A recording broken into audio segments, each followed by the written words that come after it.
kesadaran kita, akhlak kita tidak juga berubah. Itu yang jelas ada sesuatu yang harus kita perbaiki bersama. Sebelum kita memperbaiki, alangkah baiknya kita kembali kepada jati diri kita.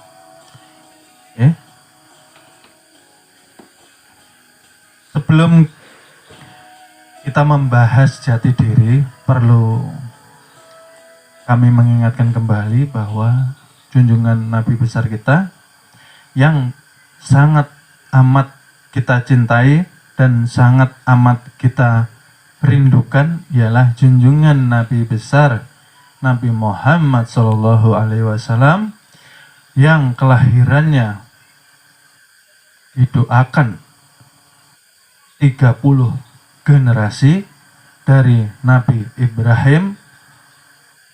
Diharapkan Nabi dan Rasul ini mengemban amanah yang sungguh amat luar biasa.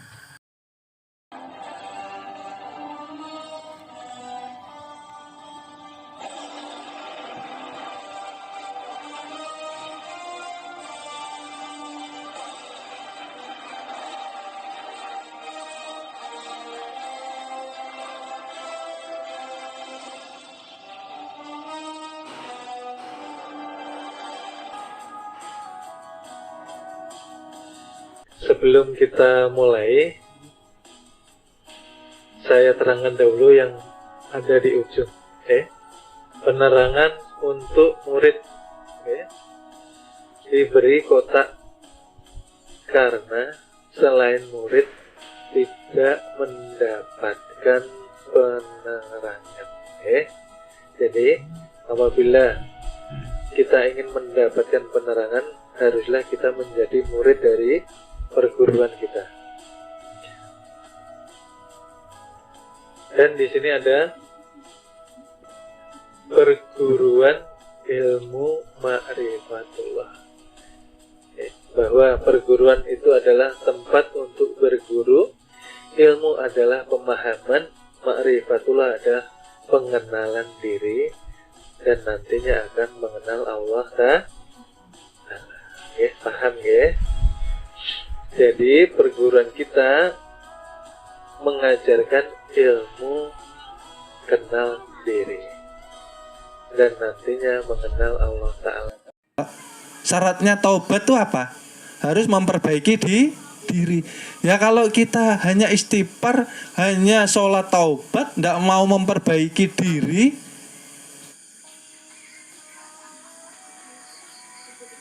cahaya tidak akan menyala di dalam diri kita.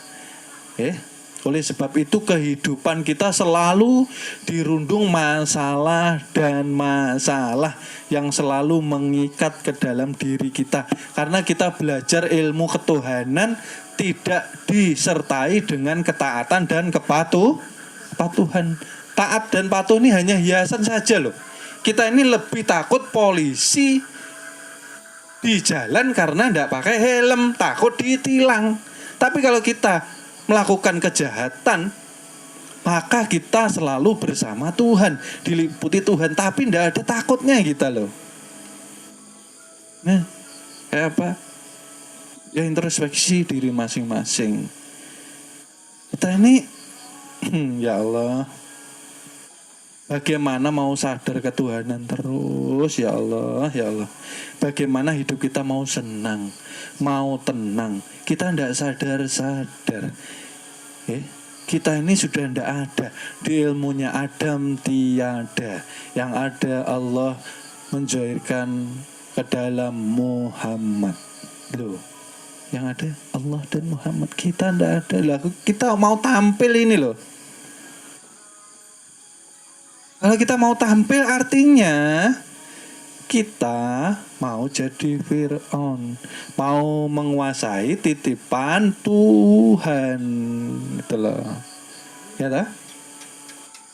Kita kehilangan uang aja bingung nggak karu-karuan sudah. Kehilangan uang, dompet hilang tuh nggak karu-karuan sudah. Maka uang tuh milik siapa? Milik kita sebetulnya, ya. Tetapi di syariatnya, di hakikatnya yang nyarikan uang siapa? Tuhan. Melalui sifatnya dizohirkan kepada daya hidup menjadi kodrat irodat. Ya kan? Maka ketika diambil titipan yo jangan marah. Titipan diambil yo jangan sedih. Titipan diambil kok nangis-nangis, depresi, putus asa, ya. Inilah yang menjadi penyakit di dalam diri kita. Kalau mau hidup itu lepas dari masalah, kalau mau hidup itu tenang, senang, bahagia, yang diikuti siapa? Tuntunan junjungan Nabi besar kita melalui Al-Quran. Lah mimpin diri sendiri ndak bisa. Ya, dipimpin untuk keselamatan kita sendiri. Kalau kita selamat bisa menyelamatkan anggota keluarga kita, bisa menyelamatkan hidup kita. Siapa yang menyelamatkan? Tuhan itu jua. Kita belajarnya tidak ikhlas. Ya, ke majelis saya pengen. Nah, ini nih. Saya pengen, saya mau, mudah-mudahan. Nah, ya. Menuntut ilmu tuh lillahi ta'ala. Yang kuat tekadnya, dekati Tuhannya. Itu loh, ya. Tuhan tidak pernah didekati, Bang. Tuhan tuh kan yang punya solusi. Tuhan tuh yang menguji dengan masalah. Tuhan itu yang mengangkat masalah. Tapi kita kenapa menjauhi Tuhan? Kan aneh. Loh, ya. Oleh sebab itu ibadah sholat dengan benar, berserah diri artinya mengesahkan ialah mempanakan. Mempanakan itu sadar diri, ya, sadar bahwa sebetulnya yang berdiri ini siapa sih? Ya, ketika mengangkat ini, Allah. Kenapa Akbar? Kenapa? Tuhan yang berkuasa di dalam kehidupan kita, ya. Oleh sebab itu belajar ilmu kesucian, belajarlah dengan kesungguhan hati. Karena apa? Kalau kita tidak baik menjalaninya, jadi bumerang untuk kita sendiri. Sudah dikenalkan kok dirinya, masih nolak, gitu loh. Kita selalu bersama Tuhan, tapi kenapa mulut ini bicaranya tidak dikendalikan. Hati kita, prasangka kita ngawur, nggak karu-karuan. Angan-angan kita luar biasa. Besok hidup terus. Akhirnya semaunya. Akhlaknya tidak ada berubah. Kesadarannya tidak ada malu sama Tuhan. Itu yang membuat kita ini belajar tidak sampai-sampai. Masalah tidak selesai-selesai. Ya. Wujudkan, tampilkan sifat ketuhanan, maka energi atau power kita akan dibaiki Tuhan. Maka kita akan mendapat apa tadi?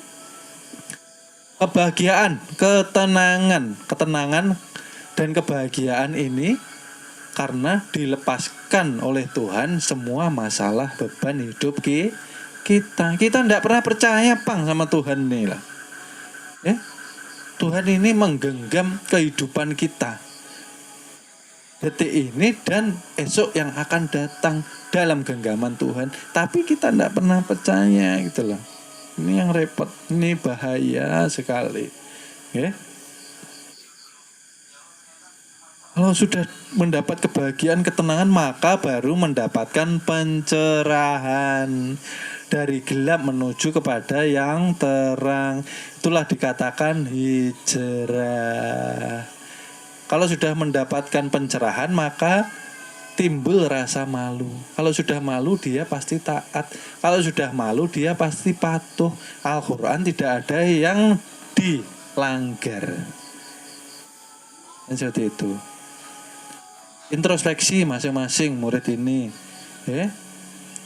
belajar ilmu apapun, kalau tidak disertai dengan kesadaran diri, kalau tidak disertai dengan kekuatan, ketakwaan dan keimanan, tidak akan sampai gitu loh.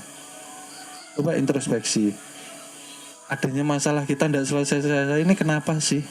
Ya karena kita habis sholat lepas, kita jadi manusia lagi. Habis sholat yang kita perbaiki, ini mental yang rendah, ya. Mental yang rendah ini akan menyeret kesusahan, masalah, ketakutan, kekhawatiran, was-was, khawatir, menyeret orang-orang yang tidak baik ke dalam lingkaran hidup kita. Ingat itu, baik atau buruk untuk kita sendiri. Jangan main-main hidup nih. Kalau mau aman, mau selamat, mau tenang, mau bahagia, tidak ada kompromi.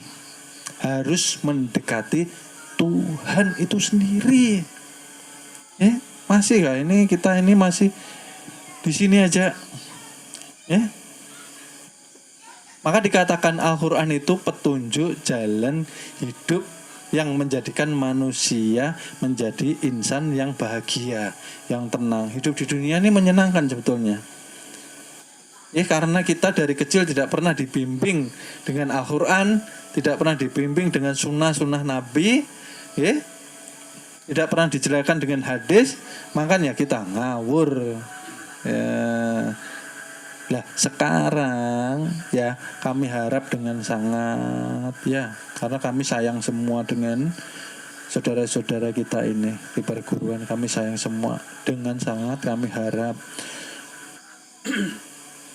dekati Tuhan dengan iman, takwa, kesungguhan hati.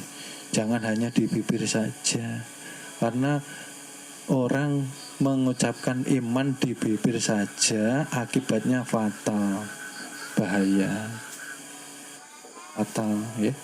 Jangan kita mengira kita bisa hidup tanpa Tuhan. Bumi seisinya, galaksi ini miliknya Tuhan loh. Hati-hati. Kalau Tuhan sudah tidak senang sama kita, kemanapun kita hidup pasti banyak masalah. Kemanapun kita hidup pasti banyak kesengsaraan. Kemanapun hidup kita akan dihantui dengan su'ul khotimah. Ya, hati-hati. Dekati Tuhan lo nyaman. Ini sudah sholat, tangannya ini maksiat. Tangannya, ini milik siapa nih tangannya? Milik Tuhan. Karena yang mewujudkan Tuhan, bertemunya air rasa dari ayah dan air rasa dari ibu dibentuk Tuhan di alam kesucian karena kekuasaan Tuhan. Ya toh? Mana tadi yang jasmani? Nah, ini jas. Ini jasmani ya maksudnya ya. Jasani. Jas itu pakaian, mani itu air ayah dan air ibu. Jadi dijadikan satu menjadi jasmani.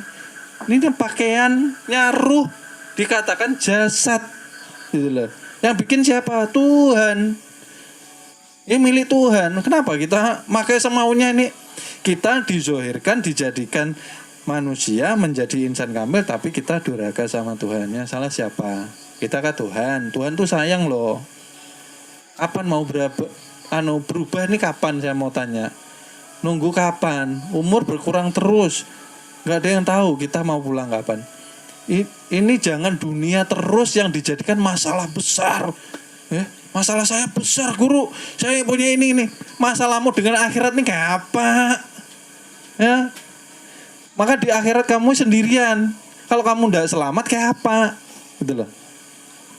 Selamatkan dirimu dulu di dunia, maka diselesaikan semua masalahmu. Bagi Tuhan tidak ada yang mustahil. Yang jadi mustahil itu kita mengkhianati Tuhan. Ya toh? Kita sholat di hadapan manusia ini lah sholat. Kalau tidak sholat malu. Kalau tidak Jumatan dilihat tetangga tidak enak. Kalau tidak sholat nanti dilihat mertua tidak enak ini. Aduh.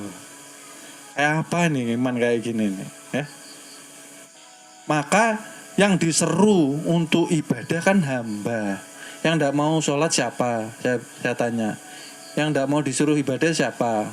Setan, ijajil. Berarti orang kalau malas ibadah, dia seperti setan itu loh. Ya kayak apa? Kita mau hidupnya benar. Introspeksi masing-masing kapan mau berubah. Kan seperti itu. Ilmu itu jangan hanya dijadikan hiasan saja. Rubahlah dirimu sendiri, maka ketika dirimu sudah berubah menjadi pimpinan, maka engkau akan bisa merubah. Mohon maaf, akan kami lanjut ke episode berikutnya. Terima kasih. Halan. Duwe derajat pangkat, duwe bondo donya, nek uripe adoh karo sing gawe urip, niku sak dalan-dalan kesandung-sandung, kesrimpet-srimpet.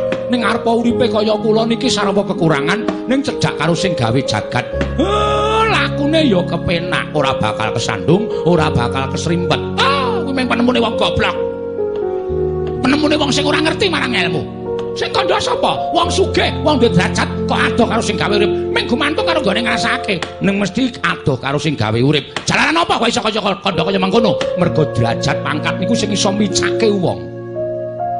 Bondo donya niku sing iso micake wong wekasan lali panembahe. Contone, mboten nganggo conto sing kula dumuk, ning pirang-pirang teng donya niku gumlare menungso. Sing kokean derajat pangkat, kokean bondo donya, wekasan mripate wuta karo sing gawe urip, terus ngawula karo bondo donya. Niku pirang-pirang